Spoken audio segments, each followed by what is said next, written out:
Hello everyone, welcome to study with Chitralekha. स्वागत है आप सभी का आपके अपने चैनल पर स्टडी विद चित्रलेखा में। जैसा कि आप सभी लोग जानते हैं, हम लोग कर रहे हैं यूपीपी के री एग्ज़ाम के लिए प्रैक्टिस सेट की सीरीज़। और इस सीरीज़ में हम लोग अभी तक 26 सेट पेपर सॉल्व कर चुके हैं और आज हम लोग 27 नंबर का सेट पेपर सॉल्व करने जा रहे हैं। देखिए दोस्तों, मैं आप लोगों से ये हर बार कहती हूँ, हर वीडियो में आप लोगों से मैं एक ही बात कहने का प्रयास करती हूँ बार बार, वो ये कि कोई भी एग्ज़ाम हो उसको क्रैक करने के लिए आप लोगों को जो स्ट्रैटेजी फॉलो करनी है, आपको पहले आप अपना स्टडी मटेरियल तैयार करिए, आप उसको लर्न करिए, याद करिए, उसको रिवाइज करिए और बार बार रिवीजन करना है। आपको जो चीज़ें आपको याद हैं वो आपको भूलनी नहीं है। तो ना भूलने के लिए जो एक सबसे अच्छा तरीका है वो है रिवीजन।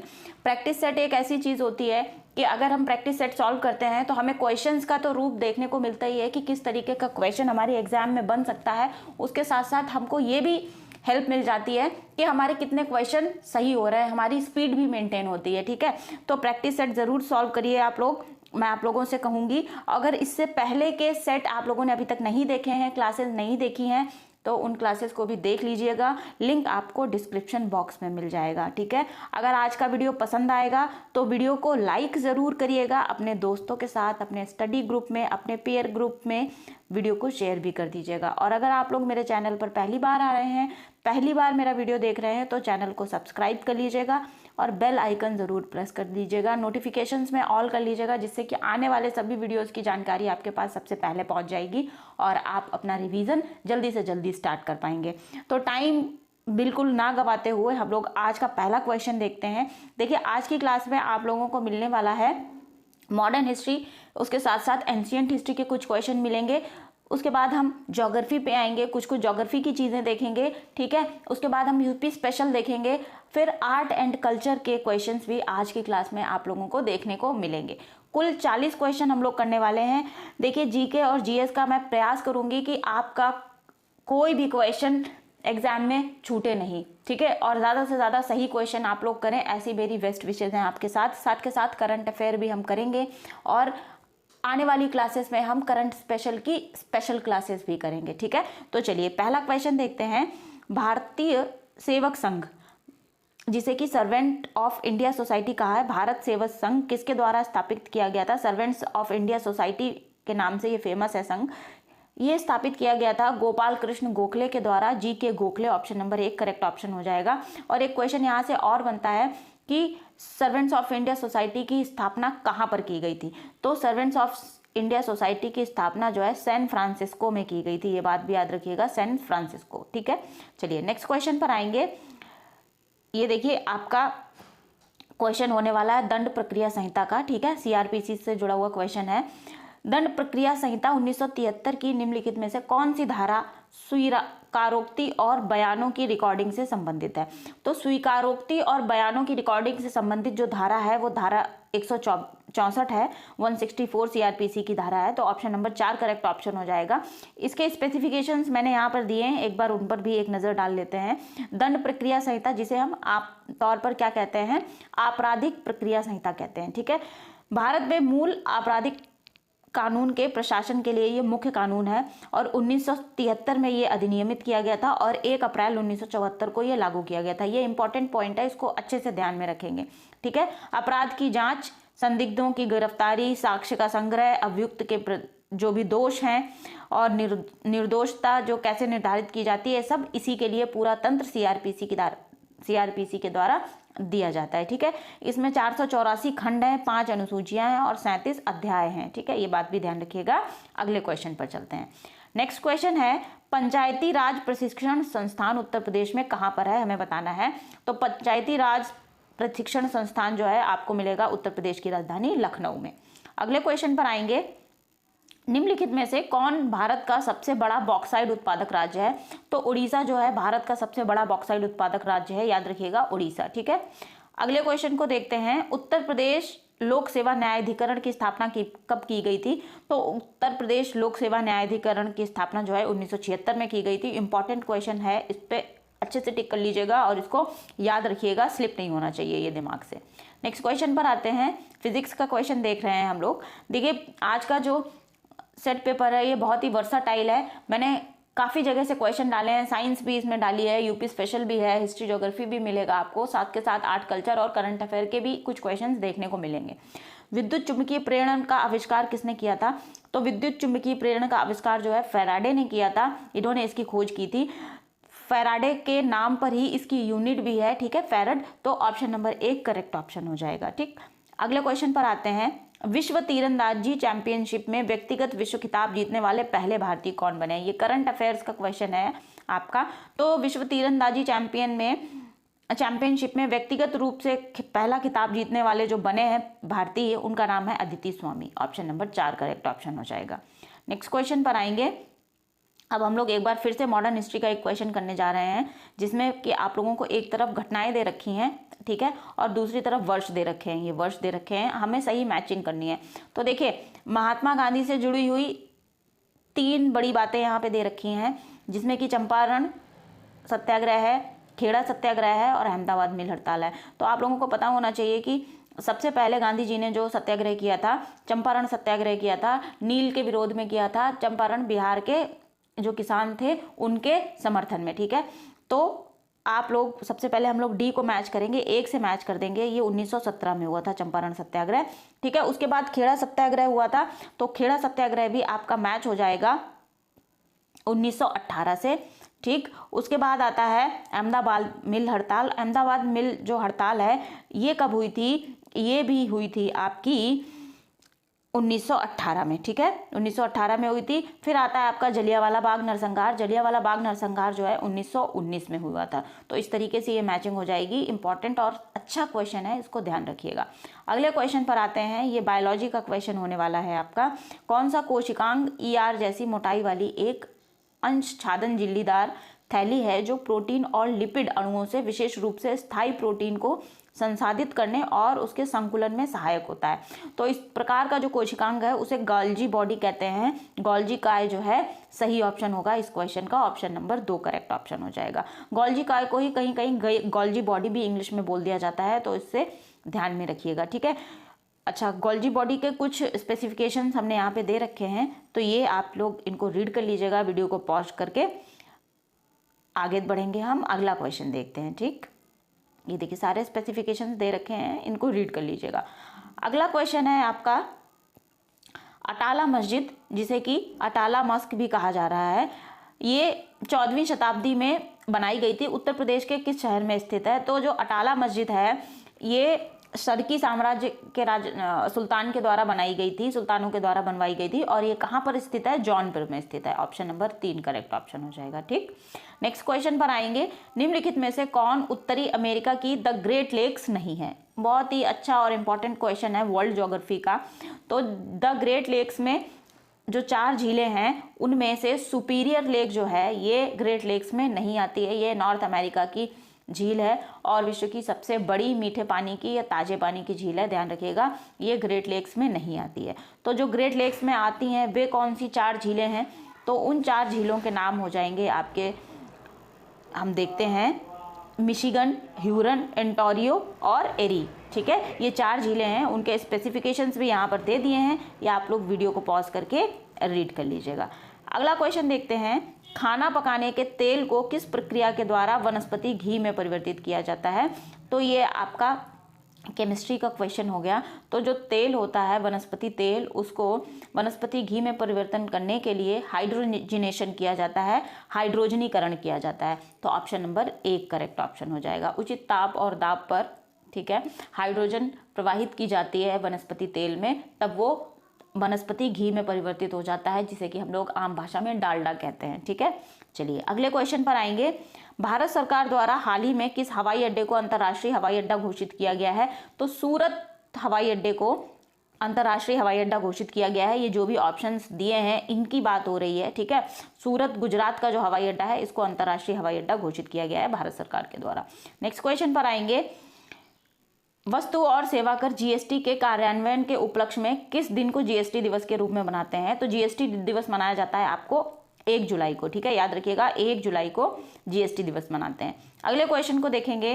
किस राज्य सरकार ने सोशल मीडिया के जागरूक उपयोग को प्रोत्साहित करने के लिए डिजिटल डिटॉक्स की पहल की है? तो जो कर्नाटक सरकार है, कर्नाटक राज्य सरकार ने डिजिटल डिटॉक्स नामक पहल को शुरू किया है, जिससे कि उपयोगकर्ता जो है सोशल मीडिया का उचित उपयोग कर सके। ठीक है, नेक्स्ट क्वेश्चन पर आएंगे। उत्तर प्रदेश में सिंचाई का मुख्य स्रोत क्या है? तो उत्तर प्रदेश में ज़्यादातर सिंचाई जो है नलकूपों के द्वारा होती है, उसके बाद दूसरा नंबर आता है नहरों का। तो ऑप्शन नंबर 1 करेक्ट ऑप्शन हो जाएगा। यूपी स्पेशल का सिंचाई की जो भी क्लास है, ठीक है, ये अगर आप लोगों ने नहीं देखी है तो आपको प्लेलिस्ट का लिंक मैं दे दूंगी डिस्क्रिप्शन बॉक्स में। यूपी स्पेशल की सारी टॉपिक वाइज मैंने वीडियोस बनाए हैं, आप लोग उनको जाकर के देख लीजिएगा। क्वेश्चन भी दे रखे हैं वहाँ पे, आपका यूपी स्पेशल वो क्लासेस कर लेते हो तो बिल्कुल तैयार हो जाएगा, क्वेश्चन वहाँ से बाहर नहीं आना है। ठीक, तो आप लोग ये क्लासेस भी देख लीजिएगा। अगला क्वेश्चन देखते हैं। आम्र वर्षा कहाँ पर होती है? तो आम्र वर्षा केरल में होती है। आम्र वर्षा में सामान्य है, दैट मीन्स केरल में सामान्य वर्षा है। जो लौटते हुए मानसून की बारिश होती है, ठीक है, उनको केरल में क्या कहते हैं? आम्र वर्षा कहते हैं। ठीक है, चेरी ब्लॉसम कहते हैं आंध्र प्रदेश में, और तमिलनाडु में भी इस तरीके की बारिश होती है। तो ऑप्शन नंबर 2 क्वेश्चन का करेक्ट आंसर हो जाएगा। नेक्स्ट क्वेश्चन पर आते हैं। केमिस्ट्री का क्वेश्चन है ये। जंग या आयरन ऑक्साइड जब लगता है तब आयरन मिश्र धातु में आयरन का ऑक्सीकरण होने लगता है या रासायनिक रूप से ऑक्सीजन के साथ अभिक्रिया करता है, तब आयरन ऑक्साइड का कौन सा सही सूत्र है? दैट मीन्स अगर हम क्वेश्चन को आम भाषा में समझने का प्रयास करें तो क्वेश्चन हमसे कह रहा है कि जब लोहे पर जंग की प्रक्रिया होती है, जब लोहे पे जंग लगता है तो फेरस ऑक्साइड बन जाता है, आयरन ऑक्साइड बन जाता है। ऑक्सीजन जो वायुमंडल की होती है वो क्रिया कर लेती है लोहे के साथ और फेरस ऑक्साइड बन जाता है। तो फेरस ऑक्साइड का कौन सा सही सूत्र है उसको किससे डिनोट करेंगे? ठीक है, इस क्वेश्चन में हमें यही बताना है। तो जब ऑक्सीजन के साथ लोहा क्रिया करता है तो फॉर्मूला हो जाता है Fe2O3। ठीक है, तो ऑप्शन नंबर 2 करेक्ट ऑप्शन हो जाएगा, Fe2O3। ठीक है, यही आयरन ऑक्साइड का सही सूत्र है। नेक्स्ट क्वेश्चन पर आएंगे। भारतीय संविधान का अनुच्छेद 143 निम्नलिखित में से किससे संबंधित है? पॉलिटी का बहुत ही अच्छा क्वेश्चन है, तो इस पे इंपॉर्टेंट भी टिक करिएगा आप लोग। तो अनुच्छेद 143 संविधान का क्या कहता है? भारतीय संविधान का अनुच्छेद 43 राष्ट्रपति को शक्ति देता है कि वो किसी भी मामले पर सुप्रीम कोर्ट की सलाह ले सकता है। ठीक है, सुप्रीम कोर्ट की सलाह राष्ट्रपति मानेगा या नहीं मानेगा ये उसके विवेक पर निर्भर करता है। तो राष्ट्रपति सुप्रीम कोर्ट की सलाह मानने के लिए बाध्य नहीं है। अनुच्छेद 143 के अंतर्गत सर्वोच्च न्यायालय से परामर्श करने की राष्ट्रपति की शक्ति 143 में है, अनुच्छेद 143 में। तो ऑप्शन नंबर 2 इस क्वेश्चन का करेक्ट ऑप्शन हो जाएगा। ठीक है, इंपॉर्टेंट क्वेश्चन है, इसको ध्यान रखिएगा। अगले क्वेश्चन पर आते हैं। अंतर्राष्ट्रीय अक्षय ऊर्जा एजेंसी का गठन किस वर्ष हुआ था? तो अंतर्राष्ट्रीय अक्षय ऊर्जा एजेंसी का गठन जो है 2009 में हुआ था। 2009 ऑप्शन नंबर 4 करेक्ट ऑप्शन हो जाएगा। अगले क्वेश्चन पर आते हैं। प्रसिद्ध लोक चित्रकारी मांडना किस प्रदेश से संबंधित है? तो मांडना चित्रकारी जो है एक प्रकार की लोक चित्रकला है जो कि राजस्थान में प्रचलित है। ऑप्शन नंबर 2 करेक्ट ऑप्शन हो जाएगा। अगले क्वेश्चन को देखेंगे। बांग्लादेश की मुद्रा, आई होप ये क्वेश्चन आप में से सभी को आता होगा, टका है। ठीक है, ऑप्शन नंबर 1 करेक्ट ऑप्शन है। अगला क्वेश्चन है। मनुष्यों में घ्राण संबंधी अभिग्राहक का पता लगाते हैं कौन सा? ये पंचांद्रियां हैं, ये क्या लगाते हैं? घ्राण संबंधी अभिग्राहक। तो देखिए, घ्राण जो शब्द है ये बेसिकली घ्राणज, आप लोगों ने सुना भी होगा, घ्राणज ये संस्कृत का शब्द है, और नाक जो है गंध लेने का काम घ्राणज अभिग्राहक करते हैं। ठीक है, तो ऑप्शन नंबर 2 हो जाएगा इस क्वेश्चन का करेक्ट ऑप्शन। नेक्स्ट क्वेश्चन बनाएंगे। उत्तर प्रदेश में लोक आयुक्त अधिनियम कब पारित हुआ था? तो उत्तर प्रदेश में लोकायुक्त अधिनियम या लोक आयुक्त अधिनियम पारित हुआ था 1975 में। ठीक है, 1975। अगले क्वेश्चन पर आएंगे। पर्वत श्रृंखलाओं को निम्नलिखित में से कौन सा क्रम उत्तर से दक्षिण की ओर सही क्रम है? ठीक है, तो उत्तर से दक्षिण की ओर सही क्रम हमें बताना है। इंडियन ज्योग्राफी का अच्छा क्वेश्चन है ये। देखिए, कुछ इस तरीके से आपका इंडियन मैप है, थोड़ा गड़बड़ हो जाएगा तो आप लोग एडजस्ट कर लीजिएगा, कुछ इस तरीके से हो जाता है ये। ठीक है, तो उत्तर से दक्षिण की ओर बढ़ना है तो सबसे पहले आपको यहाँ आरावली मिलेगा, फिर विंध्याचल सीरीज मिल जाती है, विंध्याचल पर्वत, फिर आपको ये सतपुड़ा मिलता है, और ये इधर से कुछ इस तरीके से, इस तरह से बनाइएगा। फिर से ड्रॉ करती हूँ आप लोगों के लिए, थोड़ा हौच पौच हो गया उसमें, इस बार मैप भी ठीक बनाऊंगी। ये लीजिए, ठीक है, थोड़ा सा तो ठीक बन गया है। तो सबसे पहले आपको मिलेगा अरावली, ठीक, उसके बाद ये विंध्याचल पड़ता है, फिर आपको कुछ इस तरीके से सतपुड़ा देखने को मिलेगा और महादेव यहाँ पर मिलेगा। ठीक है, तो ये उत्तर से दक्षिण का क्रम है। ऑप्शन नंबर 1 करेक्ट ऑप्शन हो जाएगा। नेक्स्ट क्वेश्चन को देखते हैं। 73 मीटर ऊंची विजय कुतुब मीनार, जिसे 1193 में बनाया गया था, किस शासक के आदेश पर निर्मित की गई थी? तो कुतुब मीनार जिसका कि निर्माण किसके द्वारा करवाया गया था? कुतुबुद्दीन ऐबक के द्वारा। शुरू करवाया गया था, लेकिन पूरा किसके द्वारा करवाया गया था? इल्तुतमिश के द्वारा करवाया गया था। ठीक है, ये बात भी याद रखिएगा, इल्तुतमिश ने कुतुब मीनार का निर्माण पूरा करवाया था। ठीक है, नेक्स्ट क्वेश्चन पर आते हैं। निम्नलिखित में से किसने वर्ष 2023 में जनवरी में ऑप्स अलर्ट का अभ्यास किया था? तो जनवरी 2023 में ऑप्स अलर्ट का अभ्यास जो है बीएसएफ ने किया था। ऑप्शन नंबर 2 करेक्ट ऑप्शन है। अगले क्वेश्चन पर आएंगे। एनसीआरबी की फुल फॉर्म क्या है? तो एनसीआरबी की फुल फॉर्म हो जाती है नेशनल क्राइम रिकॉर्ड ब्यूरो, तो राष्ट्रीय अपराध अभिलेख ब्यूरो। ठीक है, ऑप्शन नंबर 4 करेक्ट ऑप्शन हो जाएगा। नेक्स्ट क्वेश्चन को देखते हैं। कांस्टेबल के साथ कार्य करने और उन्हें निर्देश, प्रश्नोत्तरी और कवायद को समझाने में सहायता करना निम्नलिखित में से किसका कर्तव्य है? तो देखो, आप लोग इस क्वेश्चन को ऐसे समझने का प्रयास करो कि जो कांस्टेबल होता है उसका जो भी इमीडिएट सीनियर होगा वो ही सारे निर्देश उसको देगा। ठीक है, तो जो हेड कांस्टेबल होता है, हेड कांस्टेबल ये सारे काम वो करता है यहाँ पे, इसलिए मुख्य constable option number 1 correct option हो जाएगा। नेक्स्ट क्वेश्चन पर आएंगे। निम्नलिखित में से किस भारतीय संगीतकार ने वर्ष 2023 में ऑस्कर जीता है? तो मणि शर्मा ने वर्ष 2023 में ऑस्कर जीता है। नेक्स्ट क्वेश्चन पर आते हैं। सूचना का अधिकार अधिनियम 2005 के तीसरे पक्ष की जानकारी के लिए अनुरोध किया जाएगा, कौन सी धारा के तहत किया जाएगा? तो धारा 11 के तहत जो है तीसरे पक्ष की जानकारी दी जाएगी। ठीक है, ऑप्शन नंबर 2 करेक्ट ऑप्शन हो जाता है। नेक्स्ट क्वेश्चन को देखते हैं। यूनिसेफ के द्वारा हर वर्ष बाल श्रम निषेध दिवस कब मनाया जाता है? तो 12 जून को बाल श्रम निषेध दिवस मनाया जाता है। 12 जून ऑप्शन नंबर 3 करेक्ट ऑप्शन हो जाएगा। नेक्स्ट क्वेश्चन पर आते हैं। इस बार ये क्वेश्चन आपका कुछ मैथ्स का होने वाला है, मैथ्स का नहीं, ये फिजिक्स का क्वेश्चन है। ठीक है, तो 2 किलोग्राम की कोई वस्तु है, 2 किलोग्राम की किसी वस्तु पर अगर 4 न्यूटन का बल लगाया जाए तो मीटर पर सेकंड में उसका त्वरण क्या होगा? तो आप लोगों को एक फॉर्मूला याद होगा, F बराबर ma। ठीक है, m कितना है? m 2 किलोग्राम है, त्वरण आपको निकालना है। ठीक है, और बल कितने का लगा रहे हैं? 8 न्यूटन का लगा रहे हैं, तो 2 चौके 8, ये कट जाएगा, तो a कितना हो जाएगा? 4 मीटर पर सेकेंड स्क्वायर होना चाहिए। तो इस क्वेश्चन का जो करेक्ट आंसर है क्या हो जाएगा? ऑप्शन नंबर 1 4 हो जाएगा। ठीक है, 4 मीटर पर सेकेंड स्क्वायर हो जाएगा। ठीक है, देखिए ये मैंने आप लोगों के लिए सॉल्व भी किया है, ये रहा क्वेश्चन, 4 मीटर पर सेकेंड स्क्वायर। और मीटर जो त्वरण है, त्वरण की जो यूनिट होती है मीटर पर सेकेंड स्क्वायर होती है। अगला क्वेश्चन देखते हैं। भ्रष्टाचार बोध सूचकांक करप्शन परसेप्शन इंडेक्स 2022 में भारत का कौन सा स्थान है?